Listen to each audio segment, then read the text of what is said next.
यो नारायणी अस्पतालको सदन उपचार केन्द्र हो र यहाँ अहिले आइसियुमा 10 जना बिरामीहरू उपचाररत छन् र 7 जना चाहिँ सिसियुमा रहेको चिकित्सकले जानकारी दिएका छन् र अहिले यो अस्पतालको सबै वार्डमा विद्युत आपूर्ति भइरहे पनि यो आइसियु र सिसियु वार्डमा राति 10 बजे बिजुली सर्ट सर्किट का कारण विद्युत अवरुद्ध भएको छ र विद्युत अवरोधकै कारण यी कक्षहरूमा अक्सिजन सपोर्ट मेसिन सपोर्टमा रहेका 17 जना बिरामीहरूको ज्यान अहिले खतरामा छ।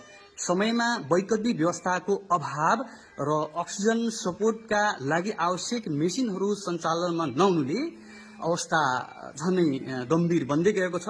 अस्पताल प्रशासनलाई पटक पटक फोन गर्दा पनि कसैले फोन उठाएका छैनन्।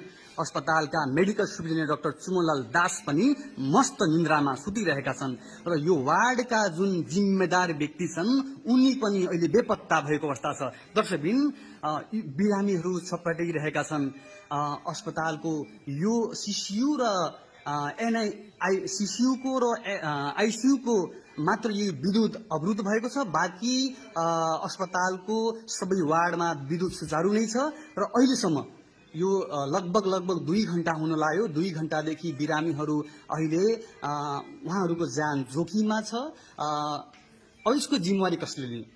न त अस्पताल प्रशासनले यो तर्फ ध्यान दिएको छ, न अस्पतालका मेसुले फोन उठाएका छन्, न त सरकारवालाहरू कसैको ध्यान गइरहेको छ। त्यसो पनि हामी तपाईलाई फेरि पनि केही समयमा यहाँको ताजा दृश्य तपाईलाई देखाउनेछौँ।